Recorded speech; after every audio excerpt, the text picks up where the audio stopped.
Esta clase, buenas tardes, vamos a tocar el tema de la hipertensión pulmonar y de manera paralela, no paralela, concomitante, el tromboembolismo pulmonar. Entonces, en primer lugar vamos a hablar de hipertensión pulmonar.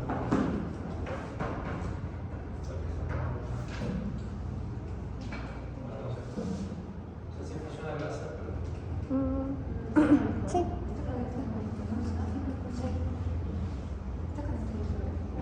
El láser está conectado con la computadora. ¿Está prendido? Sí. No, ¿Está prendido? Ahora sí. Ok, entonces este gráfico ya se los he comentado, es la mortalidad en el mundo y la hipertensión pulmonar es también una manifestación de enfermedad cardiovascular.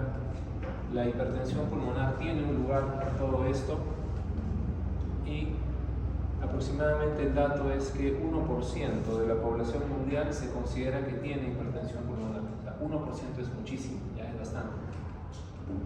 Respecto a la definición, la hipertensión pulmonar es un trastorno fisiopatológico que abarca múltiples condiciones. O sea, no es una sola cosita, sino son varias cosas fisiopatológicas diferentes, pero lo que sí tienen en común es esto: evidencia de que exista presión pulmonar media mayor de 20 o presión sistólica pulmonar mayor de 30. Esa definición no está aquí, ¿ok? Acá solamente está la presión media de la pulmonar. Presión media de arteria pulmonar por encima de 20. Esa es la definición. Presión media o presión sistólica de arteria pulmonar por encima de 30. Esa es la definición.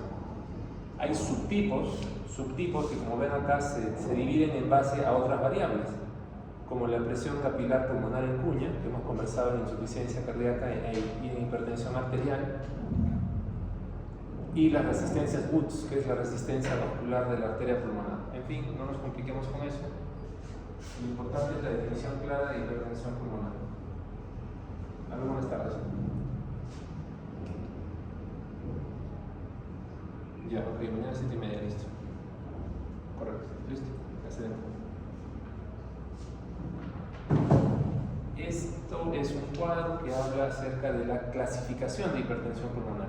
Hay 5 tipos de hipertensión pulmonar, los vamos a ir viendo uno a uno a partir de ahora, pero lo que sí debe estar claro es que el tratamiento depende específicamente de ante qué tipo estamos de hipertensión pulmonar. No todo puede ser tratado en el mismo saco. Lo que comentaba, la prevalencia de la hipertensión pulmonar es 1% de la población mundial. Y empezamos. Epidemiología, pero ahora ya grupo por grupo, porque son diferentes. De lejos, la hipertensión pulmonar más frecuente es esta de acá. La hipertensión pulmonar tipo 3. Es la más común. ¿Por qué? Porque la hipertensión pulmonar tipo 3 tiene mucho que ver con la patología pulmonar, ¿ya? Entonces, esto usualmente aparece como una complicación en pacientes que tienen insuficiencia respiratoria crónica. Entonces puede ocurrir hasta un 30 a 60% de este tipo de pacientes, y también tiene relación directa con la altura. El solo hecho de vivir a más de 2.500 metros de altura ya genera que pueda haber cierto grado de hipertensión pulmonar. Es común. Acá en nuestro país muchísima gente vive por encima de los 2.000 metros de altura, nosotros incluidos. Ya hay evidencia, y entre más altura, de que hay hipertensión pulmonar. La segunda más común que existe es la del tipo 2. ¿Qué significa el tipo 2? Está la fotito, un corazón. Representa una complicación frecuente de la insuficiencia cardíaca crónica. Cuando una persona tiene insuficiencia cardíaca crónica, por ejemplo aquí hay un problema con la válvula mitral, hay una insuficiencia con estenosis, entonces eso con el tiempo va a aumentar la presión capilar pulmonar en cuña, que les decía que es súper importante. Presión capilar pulmonar en cuña incrementa, y eso a largo plazo va a afectar a la propia resistencia de la arteria pulmonar, dando pues la hipertensión pulmonar tipo 2. ¿Okay? Entonces esta es la primera en frecuencia. La segunda en frecuencia, esta podría ser la tercera en frecuencia, que es el grupo 4. El grupo 4 hace referencia a una incidencia de 2 a 6 casos por millón de habitantes. Y eso existe cuando hay embolismo pulmonar crónico o trombosis pulmonar. Cuando un paciente ha tenido un evento de trombosis pulmonar, puede quedar como una secuela la hipertensión pulmonar crónica, en este caso tipo 4. La hipertensión pulmonar más estudiada en los libros y la que tiene mayor cantidad de intervenciones farmacológicas es la del tipo 1. ¿Ya? Hipertensión arterial pulmonar. Digo eso para que se den cuenta. Estas son hipertensión pulmonar, pero esta se llama hipertensión arterial pulmonar. ¿Y por qué esa palabrita de arterial? Porque acá lo que está dañado primariamente es la arteria directamente. O sea, directamente la arteria pulmonar está mal, tiene alteraciones en su producción de óxido nítrico, prostaciclina, que ya lo voy a comentar más adelante. No es tan común porque es congénito, o sea, las personas nacen con eso, ya nacen con eso. Entonces, más o menos la frecuencia es de 6 casos por millón de adultos. Entonces, es como sacarse la lotería. 6 casos por millón de adultos, es no muy común.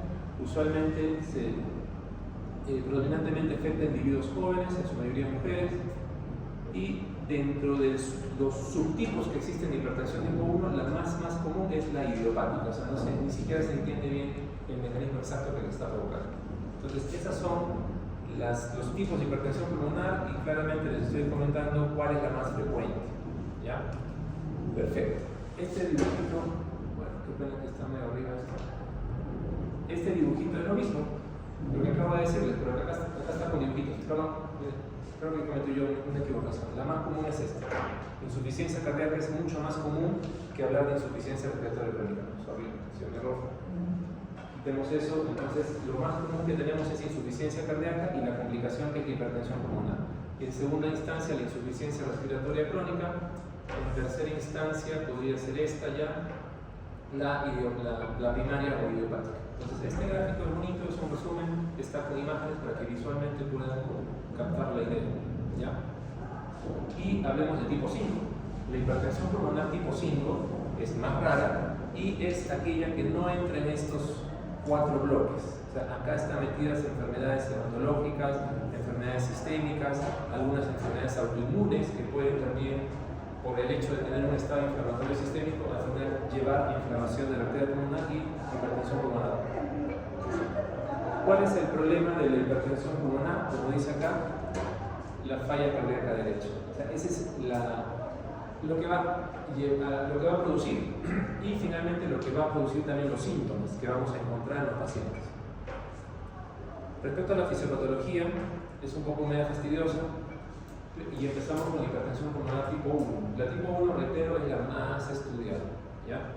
¿Y cuál es la fisiopatología? Básicamente 3 cadenas, 3 cascadas.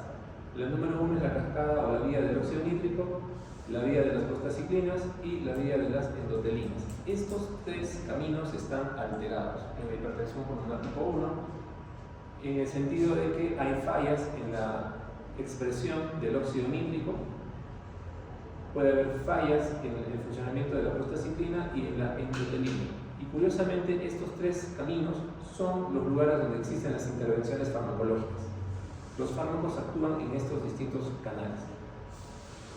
Ahora, quiero que reflexionemos esto, ¿no? Si la fisiopatología es esta, no es la misma, por ejemplo, que insuficiencia cardíaca, es otra cosa. No es la misma en un paciente que tiene hipertensión pulmonar, tampoco es la misma en un paciente con trombosis crónica. Entonces, como no es la misma fisiopatología, el tratamiento tampoco es el mismo, no va a funcionar. En la hipertensión pulmonar tipo 2, que es esta, asociada a problemas en el corazón, ¿sí? Insuficiencia cardíaca,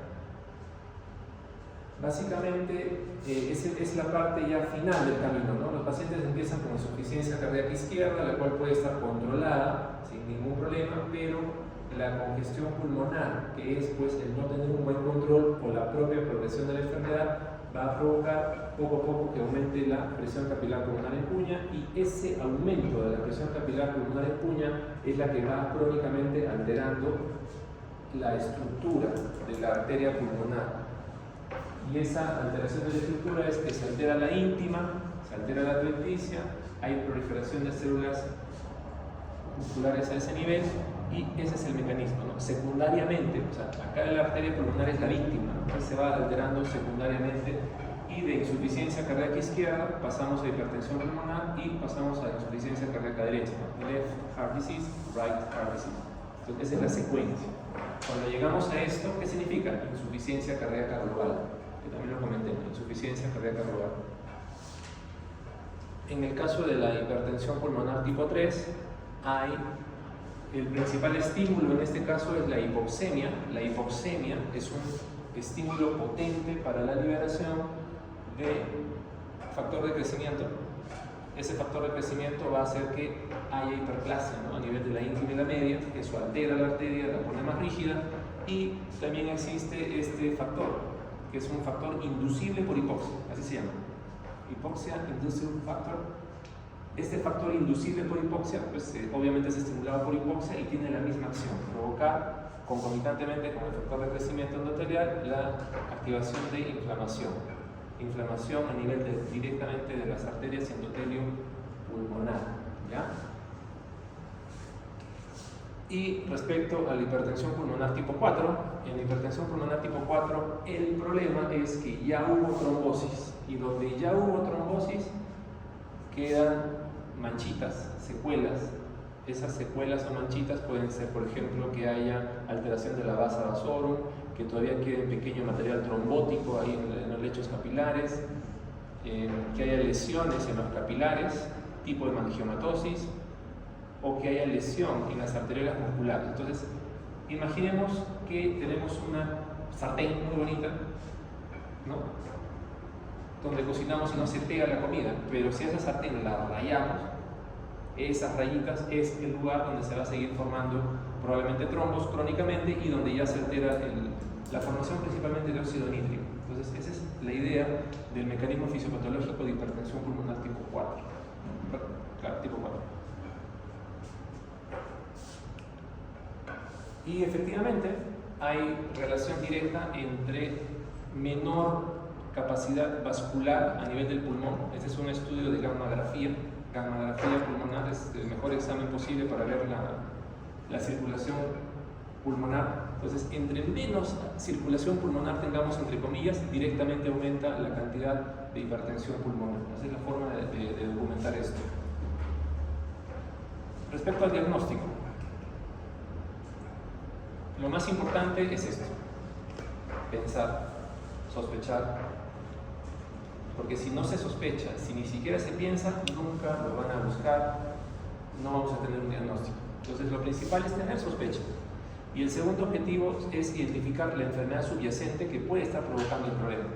La hipertensión pulmonar, reitero, la más común es la tipo 2. Entonces, si estamos sospechando que una persona tiene hipertensión pulmonar, claramente hay que ver que el corazón esté bien y en segundo lugar verificar que el sistema respiratorio también esté bien y buscar, por supuesto, otras comorbilidades. El síntoma más común es la disnea. Síntoma principal, disnea. Disnea de esfuerzo, fatiga, cansancio fácil, disnea al inclinarse hacia adelante o pentopnia, palpitaciones, la hemoptisis, la distensión abdominal inducida por el ejercicio, la retención de fluidos y también el síncope.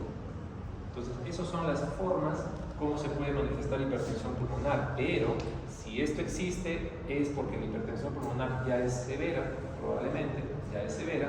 La gran mayoría de personas no manifiestan síntomas, por eso tenemos que sospechar. ¿Qué significa sospechar? En otras palabras, ser proactivos.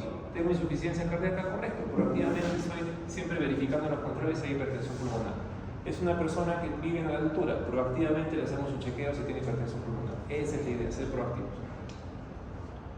Síntomas ya más tardíos son el dolor de pecho en esfuerzo, la disfonía y empeoramiento cada vez de la disnea, tos y mayor predisposición a infecciones respiratorias por la presencia de atelectasis. Esas son formas más tardías.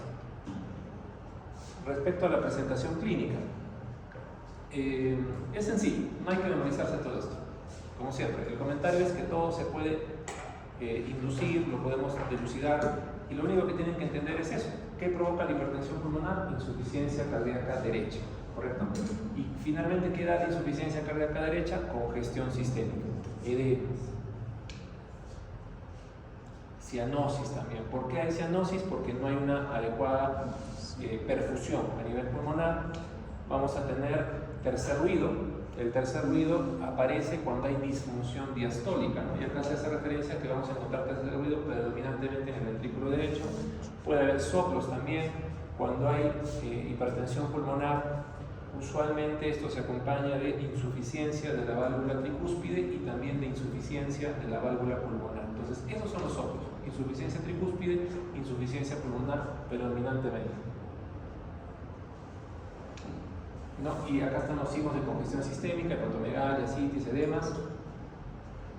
Esos son los síntomas generales, los signos y síntomas generales, ¿no? De insuficiencia cardíaca derecha. Pero paralelamente tenemos que buscar cosas que nos hagan sospechar ya en etiología específica, pues, ¿no? Etiología específica podría ser de repente una placa con corazón grande, una placa con alteración de pulmones, hallazgos auscultatorios que nos hagan pensar en insuficiencia cardíaca, pacientes que tengan, por ejemplo, secuelas de infecciones respiratorias, secuelas de TBC, enfermedad autoinmune. Entonces, esos otros datos nos van a orientar a darnos cuenta, ¿no?, de qué tipo de hipertensión pulmonar posiblemente tiene el paciente. O sea, por un lado el diagnóstico y por otro lado ya estamos buscando la etiología.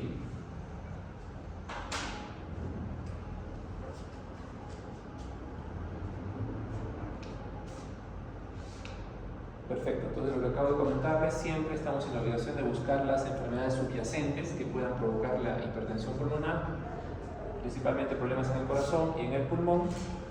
Y esta es una prueba de caminata en 6 minutos. ¿No? Se puede hacer eso, o sea, objetivamente, ¿no? A ver, en 6 minutos cuántos metros puede caminar. Y esa es la forma de diagnosticar y también verificar, ¿no? Si lo que estamos haciendo ayuda al paciente. O sea, todo siempre se puede verificar. Y eso es una prueba sencilla. Estas son las clasificaciones de la disnea secundaria a hipertensión pulmonar, muy parecido a las clases funcionales, ¿no? 1, 2, 3, 4. En este caso es la definición para la hipertensión pulmonar. Por ejemplo, en clase funcional 1 es paciente que no tiene limitación en la actividad física. La clase funcional 2 sí tiene una ligera limitación física, están cómodos en reposo. Clase 3 ya tiene limitación en la actividad física, están cómodos en reposo, pero ya se cansan con actividad menos de la ordinaria, ¿no? Y finalmente clase 4 ya, síntomas en reposo. Síntomas de falla cardíaca derecha, etc. Entonces, es muy parecido a las clases funcionales de la insuficiencia cardíaca. Ok, entonces, por un lado tenemos los síntomas, tenemos los signos, reitero, lo principal es insuficiencia cardíaca derecha y bueno, ver si hay algo más adicional. Tenemos algunas ayudas, dentro de ellas está el electrocardiograma. En el electrocardiograma que tenemos sospecha de hipertensión pulmonar, es decir, un paciente que está en estudio por disnea, en el electro podemos ver indicios, como por ejemplo esta onda P grandota, que tiene una amplitud de más de 2.5 milímetros, esa es la P pulmonar, o también se llama reacción auricular derecha o crecimiento auricular derecho, ese es un indicio. Otro indicio es esto, cuando vemos estas ondas test negativas, en B1, B2, B3, con el ST caído. Cuando el ST tiene un infradesnivel, el infradesnivel puede ser una línea recta, o sea, eso se llama infradesnivel, pero también puede ser así. Empieza siendo un poquito más alto y luego se cae. Esa es una depresión descendente del ST y bueno, esta forma sí es bueno que la recuerden porque eso habla de sobrecarga. ¿Ya? Entonces acá se ve sobrecarga sistólica de ventrículo derecho, porque está sucediendo predominantemente en estas derivaciones. También en hipertensión, sobrecarga sistólica izquierda, ¿no? Si pasara eso aquí, pero eso, sobrecarga sistólica. Hay criterios también para verificar, ¿no? Si tenemos P pulmonare, el eje desviado a la derecha, hay criterios de hipertrofia de ventrículo derecho, hay, por ejemplo, bloqueo de rama derecha, intervalo QT prolongado. Entonces, son cosas que no son específicas. Simplemente son cosas que pueden estar ahí. Si están ahí, claro, nos ayudan a sospechar más, ¿no? Pero en general todo hace referencia a alteraciones de ventrículo derecho. Respecto a la placa de tórax, por supuesto, siempre hay que pedir una placa de tórax a un paciente que esté en estudio por disnea. En esa placa de tórax, principalmente, constataremos, ¿no? Uno, cómo está el parénquima pulmonar, de repente hay sorpresas, ¿no? Tumoraciones, fibrosis, atelectasias, pero acá a nivel del corazón sí, crecimiento de aurícula derecha, crecimiento del ventrículo derecho, puede haber también que se pierde de manera periférica la vascularización, o sea, vemos acá un poco más tenue en toda la zona periférica, eso indicaría que no está llegando la presión hasta esos niveles, principalmente. Esta es otra prueba, pruebas de función pulmonar y gases arteriales. Estas pruebas son necesarias para distinguir entre la hipertensión pulmonar tipo 3. Ya estamos entrando a lo específico. Lo específico es esclarecer qué tipo de hipertensión pulmonar tiene el paciente. Básicamente, capaz que... les sigo comentando. La idea de este examen es verificar cómo está la cantidad de CO2 que exhala la persona y la cantidad de oxígeno que es capaz de consumir.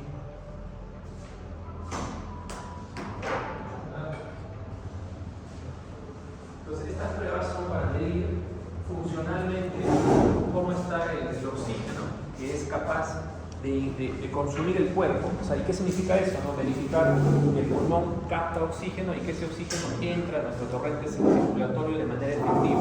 Ese es el consumo pico de oxígeno. Y también esto ayuda muchísimo para verificar cuánto CO2 está saliendo al momento de hacer actividad física. Entonces, eso es importante, porque ahí estamos funcionalmente viendo si el intercambio gaseoso está bien o no. Si no está bien, ¿eso a qué nos orientaría? Probablemente una hipertensión pulmonar tipo 4. Porque tipo 4 el problema es ese, ¿no? Ventilación, perfusión. ¿Se dan cuenta? ¿No? Entonces, esta es una prueba ya un poco más específica para verificar tipo 4. El examen de ecocardiografía, súper, digamos, accesible a los pacientes. Este examen claramente nos va a dar información de todo.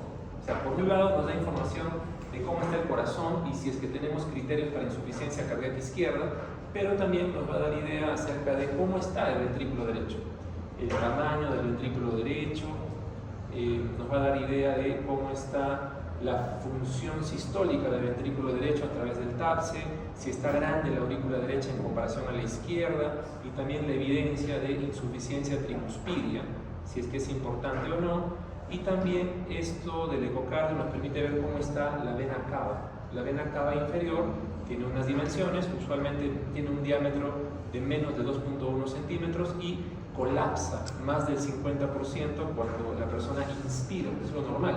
Pero si una persona tiene una vena cava grandototota y al momento de inspirar esa vena no colapsa, claramente tiene con esto ya, nos damos cuenta, ¿no?, de que tiene aumento de la presión venosa central.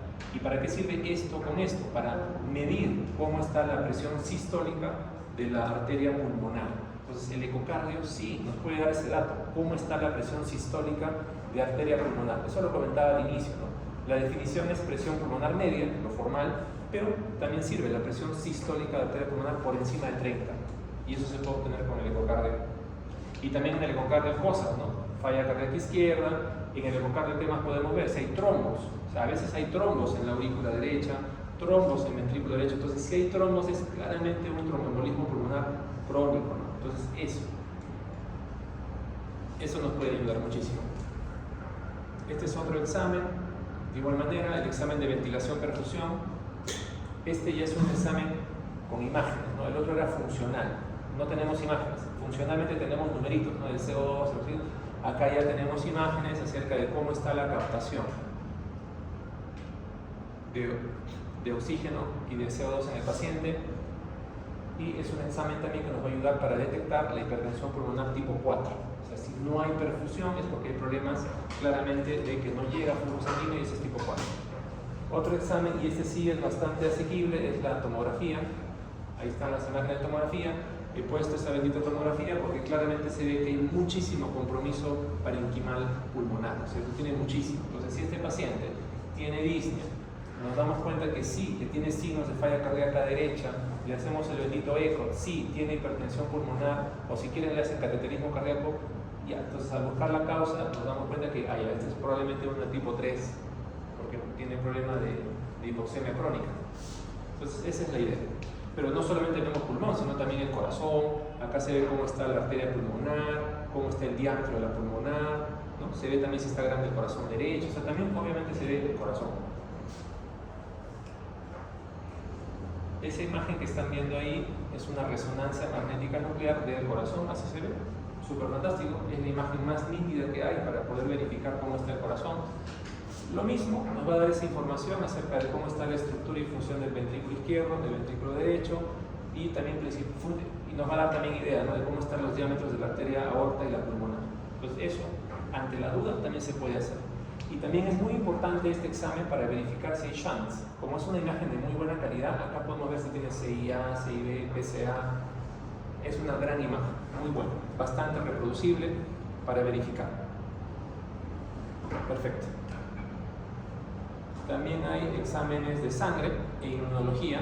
Estos exámenes de sangre ya pues nos van a ayudar a buscar si hay hipertensión pulmonar tipo 5.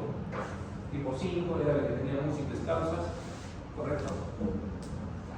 Exámenes serológicos, hepatitis, VIH, los PET natriuréticos para verificar si es insuficiencia cardíaca, el hierro, la saturación, perfiles hepáticos, función tiroidea, ¿okay? Entonces las pruebas de sangre también tienen importancia, también son necesarios porque, como comentaba hace unos días, cuando hacemos el diagnóstico de algo, lo hacemos confirmando o también negando. O sea, esto no tiene. Esta es otra prueba, que es la prueba de ejercicio cardiopulmonar. Es una prueba de esfuerzo. La prueba de esfuerzo, ¿qué es? Es una persona que hace actividad física y medimos cómo está el electrocardiograma. Solo que en esta prueba se está agregando también medir, parecido, ¿no? Se mide cuánto está el ingreso de oxígeno y la salida de CO2. Esas pruebas de ejercicio cardiopulmonar claramente dan estos valores y nos van a dar indicios acerca de si se tratara de una hipertensión pulmonar tipo 4, ¿no?, donde hay alteración de la perfusión. Por ejemplo, mejor dicho, alteración de la perfusión ventilación. Entonces también existen estas pruebas, se pide cuando queremos llegar al diagnóstico. Otro examen que existe es el cateterismo cardíaco. Ahí está una imagen de lo que se ve ante un cateterismo cardíaco de arteria pulmonar. Esta es una arteria pulmonar. Ahí está. Y vean eso, la arteria pulmonar súper gruesa. Súper gruesa. Entonces, eso es un claro indicio de que aquí hay hipertensión pulmonar. Y donde la arteria pulmonar también está gruesa y tortuosa, también se pueden formar coágulos. O sea, ahí también se detecta con mucha claridad si hay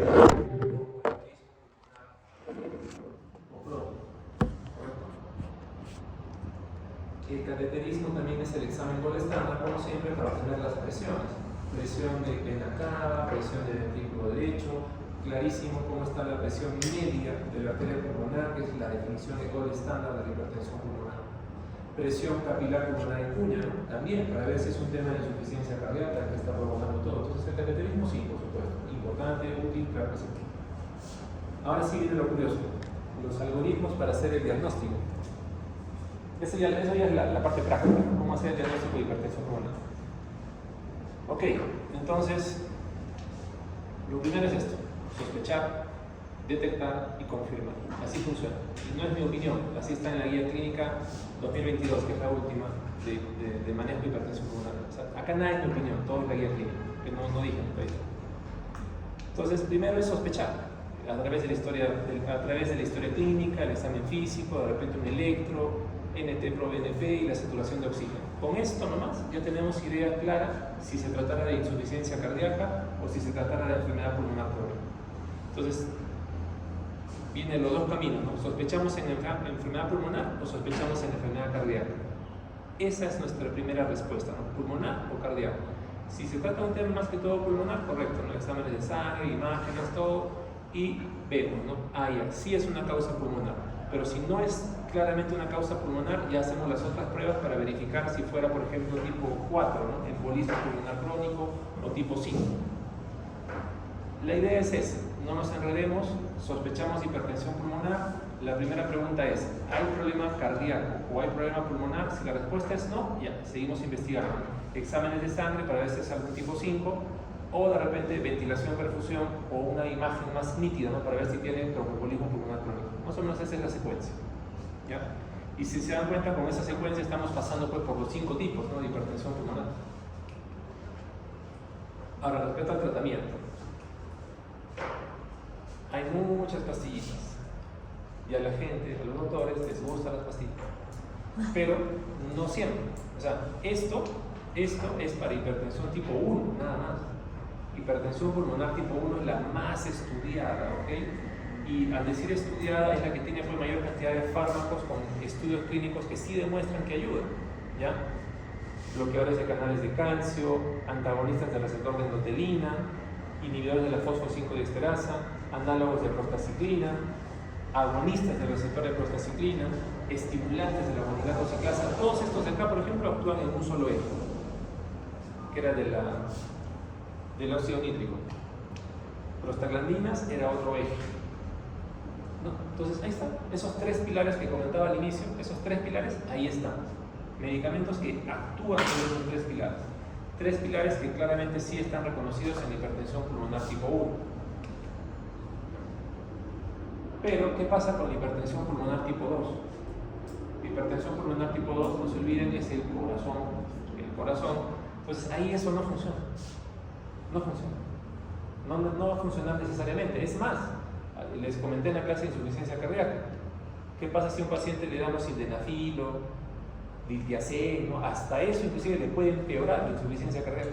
Empeora, ¿me entiendes? O sea, empeora su cuadro, entonces no podemos. A ciegas no podemos. Acá, ¿qué dice la guía clínica? Las drogas que están aprobadas para hipertensión arterial pulmonar, recuerden lo que les dije al inicio, una cosa es hipertensión pulmonar y otra cosa es hipertensión arterial pulmonar, HAP, o bueno, PH. Arterial pulmonar es tipo 1. Entonces no están recomendadas. No están recomendadas para la hipertensión mediada por left heart disease, ¿no? Enfermedad cardíaca izquierda. Entonces no, mira. O sea, no.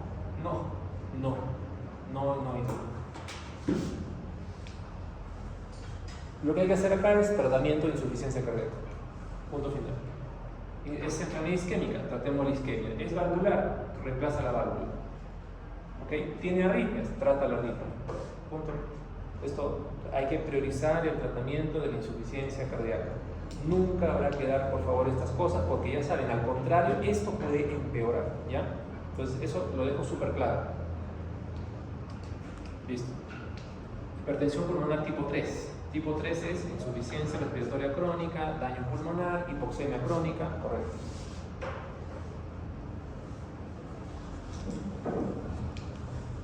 Los fármacos, los inhibidores de la fosfodiesterasa, no mucho.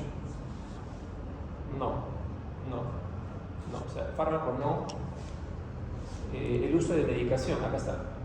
El uso de medicación para hipertensión tipo 1 o arterial pulmonar no está recomendada en pacientes que tengan enfermedad pulmonar y que no tengan hipertensión severa, ¿no? O sea, no. Podría intentarse como un acto desesperado, ¿no? Si la hipertensión pulmonar es muy severa, ¿no? Ya, ¿qué significa muy severo?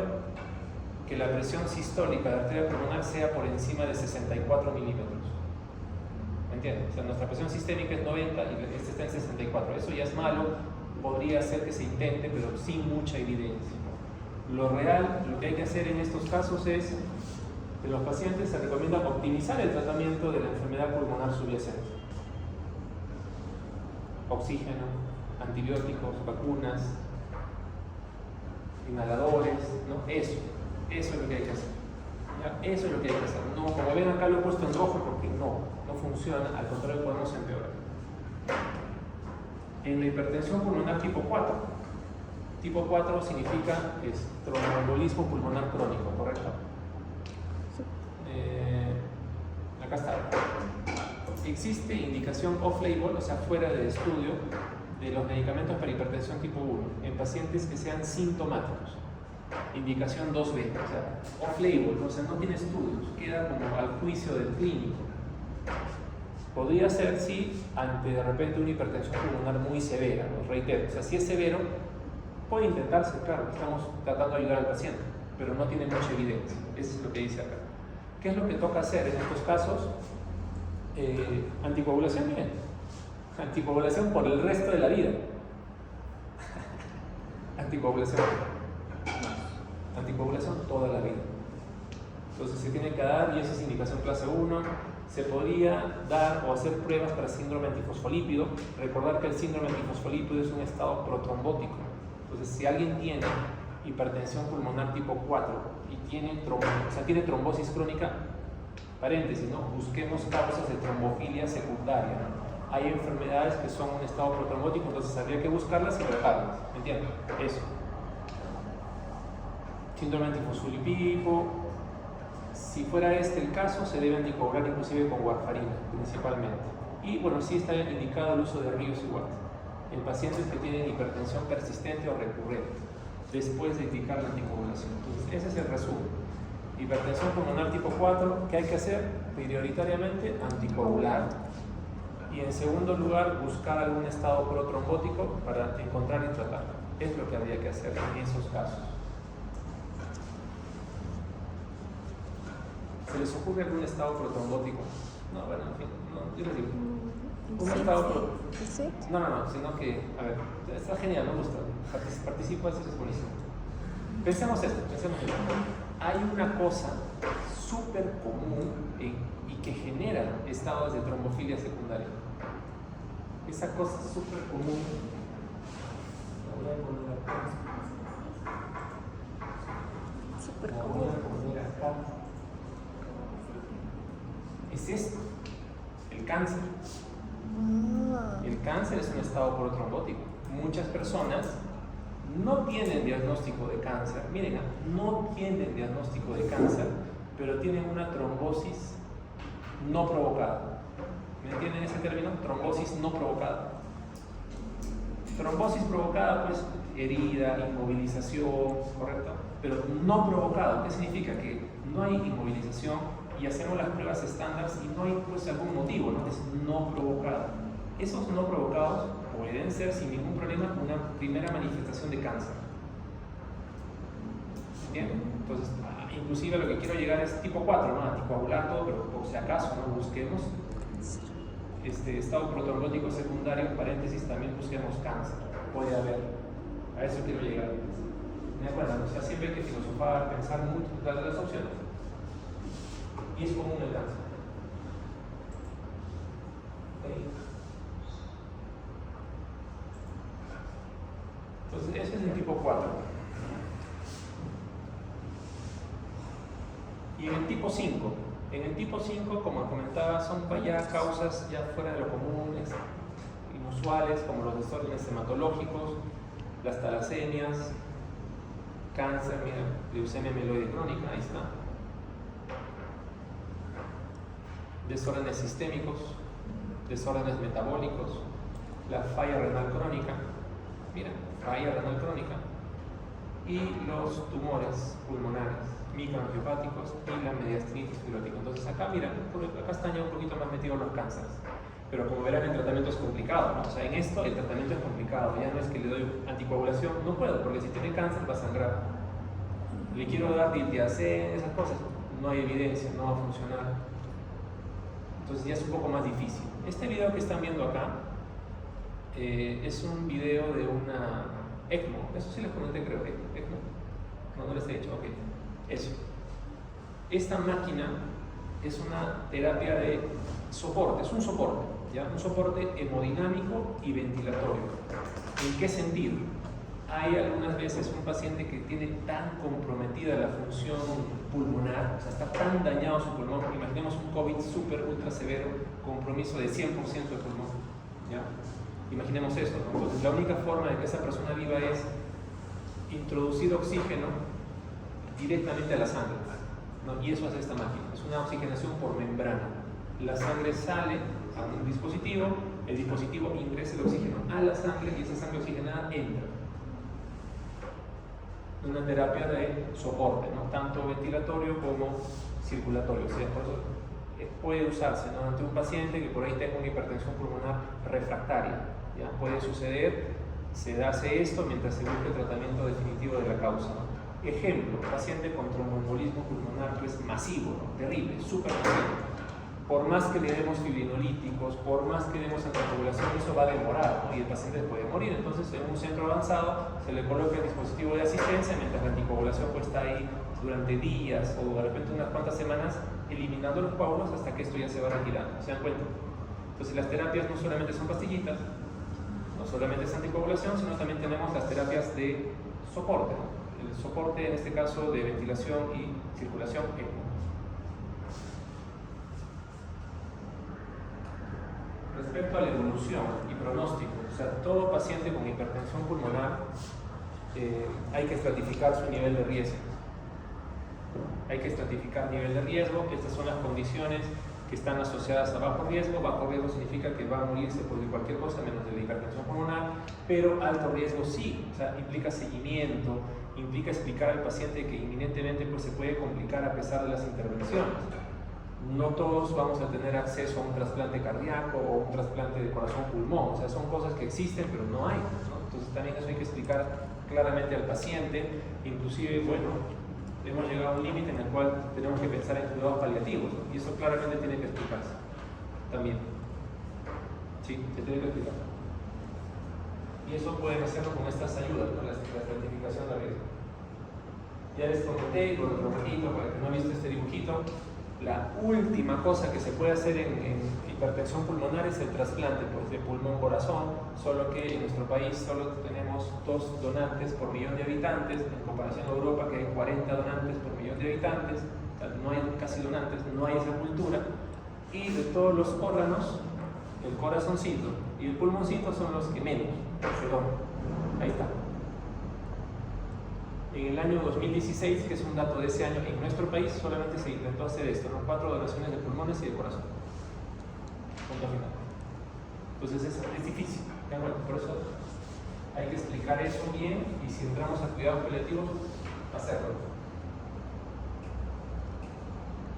Ya, esa es una parte, ¿no? La parte de hipertensión pulmonar, y voy a comentar rápido esto del TEP.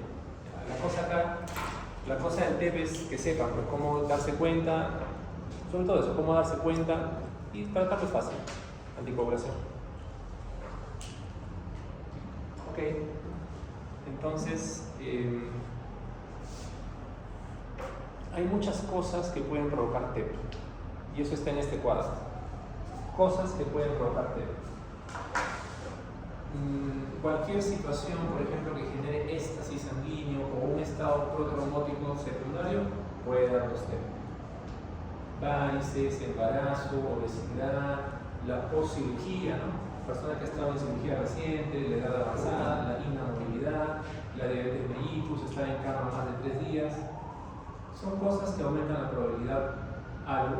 Las cosas que peor aumentan la probabilidad son estas: fracturas de miembros inferiores. Un paciente con fractura de miembro inferior pues no se moviliza nada, muy poco. Otra es la hospitalización por insuficiencia cardíaca. Un paciente hospitalizado por insuficiencia cardíaca o un paciente que tenga fibrilación auricular también es altísimo riesgo. Paciente que tenga reemplazo de cadera es altísimo riesgo. Paciente con un traumatismo mayor, un politraumatizado en la UCI, ahí está, el intubado con un montón de bombas de infusión, no se mueve. Claro, no se mueve, nosotros prevenimos, ¿no? Le estamos dando profilaxis con anticoagulación. Paciente que haya tenido infarto de miocardio en los últimos 3 meses, paciente con tromboembolismo pulmonar previo y paciente con lesiones de la columna, porque igual son pacientes que no se movilizan. Entonces, la idea es eso. Al igual que en el tema hipertensión pulmonar, en el tema TEP, tiene que estar, digamos, ser proactivo. Proactivo es darnos cuenta qué situación inminentemente nos va a dar un estado protrombótico y eso fácilmente da el TEP. Eso es lo que representa este bendito cuadro. No hay que aprenderse todo, de repente esto no, o sea, no hay que aprenderlo, sino leerlo una vez, sean para que ganen conciencia de las cosas que hay que siempre estar verificando. Obviamente ahí está metido el cáncer, está metida las transfusiones, está metida hasta la propia quimioterapia. Perfecto. Correcto. ¿Qué más hay que hacer cuando hay TEP? Entonces, el TEP como síntoma principal tiene la disnea, ¿ok? Disnea. Síntoma principal es disnea. La siguiente cosa que tienen que entender es que esa disnea tiene que ser brusca. Disnea súbita, piensen en TEP hasta que se demuestre lo contrario. Disnea brusca, pensemos en TEP hasta que se demuestre lo contrario.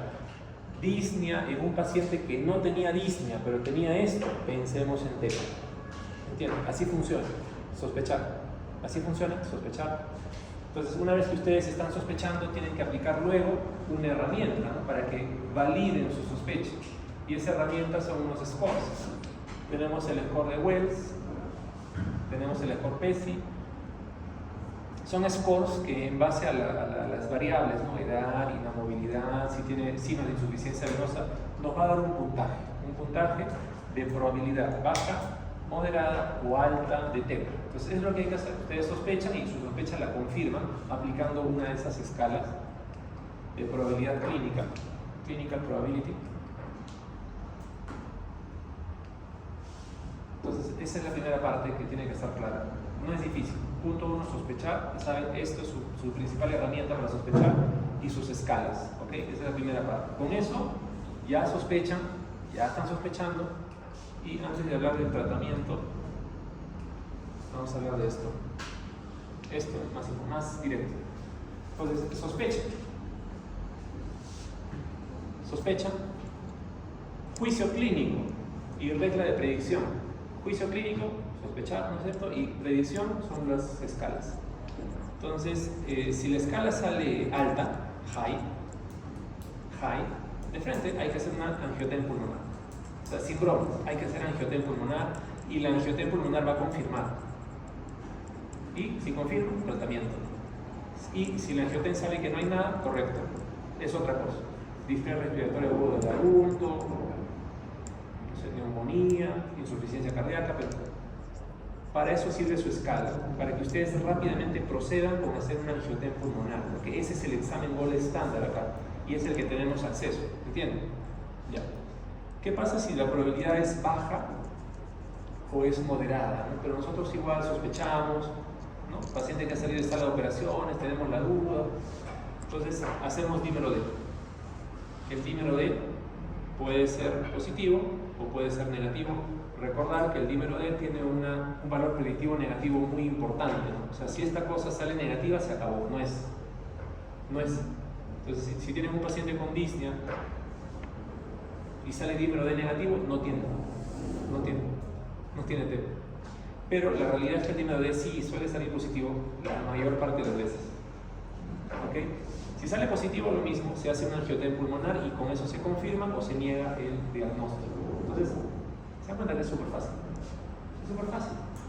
Es súper ultra fácil, súper mega fácil. Lo único que yo les diría es tengan sus escalas, las escalas de probabilidad clínica. Wells, PESI, están ahí. La aplicación Calculate en el celular. Hay una aplicación Calculate, ahí está. Ahí ponen embolismo pulmonar y ahí salen las escalas.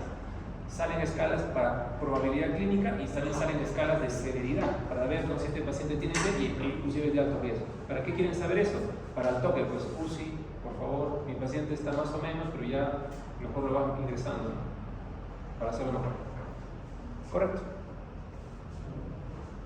Ya, este es un paciente que está estable y este es un paciente que no está estable. ¿Qué significa inestable? ¿Alguien sabe? Las funciones vitales. Funciones vitales alteradas. No, claro. ¿Qué significa inestable hemodinámicamente? Con cifras, no así. ¿Qué cifra es la que indica que está inestable hemodinámicamente? Ahí está, eso está genial. Menos de 90. Una persona, eso es una cosa que aplica a todo. O sea, aplica aquí, aplica al short, ¿no?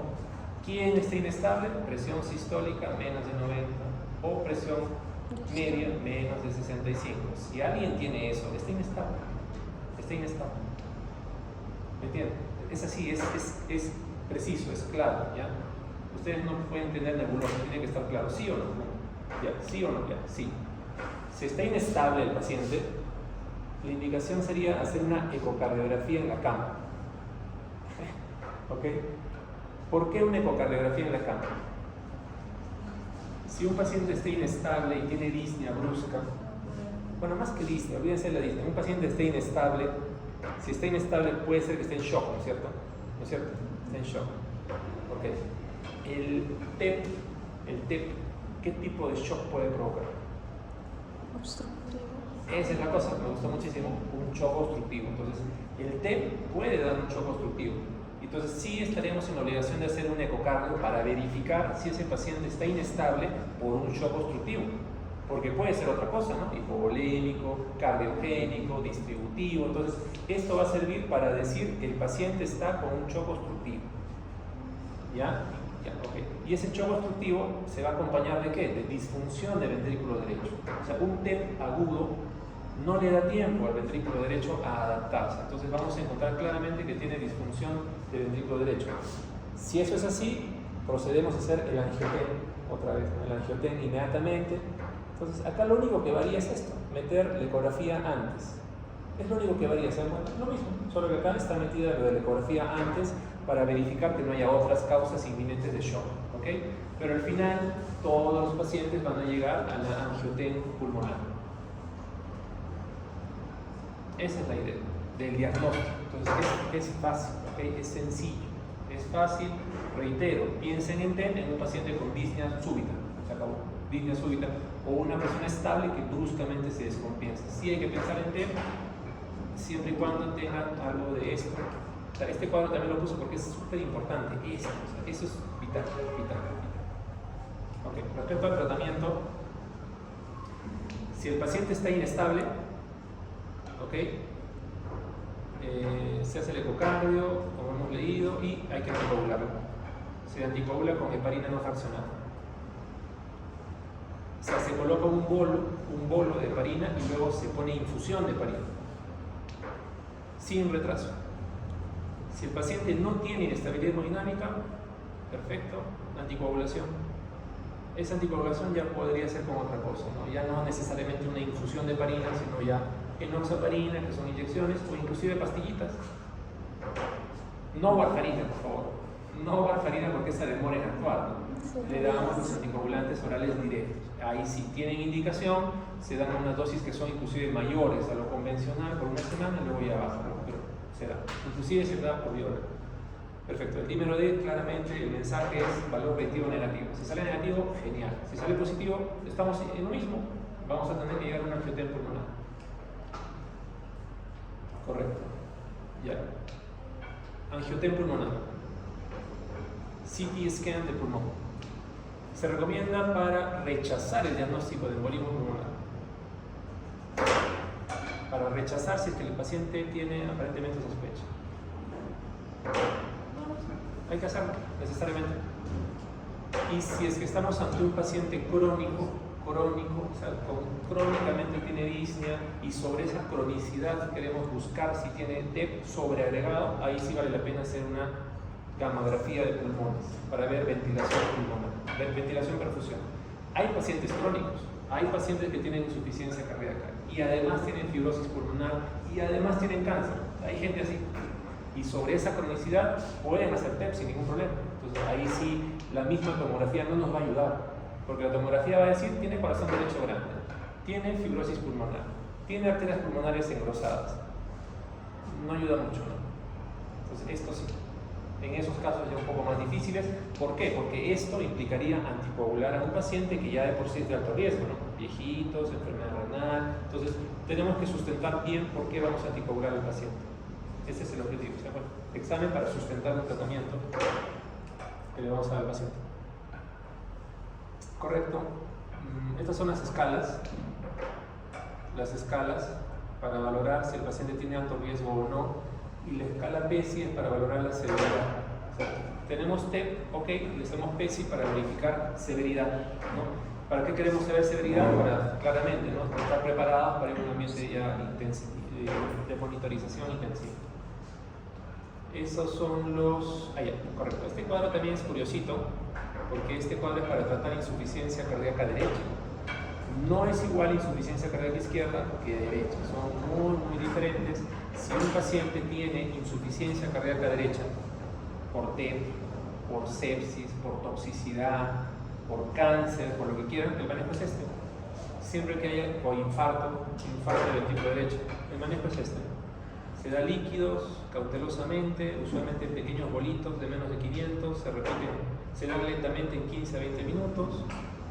Se pueden dar vasopresores e inotrópicos, principalmente la dobutamina o lo que les dije.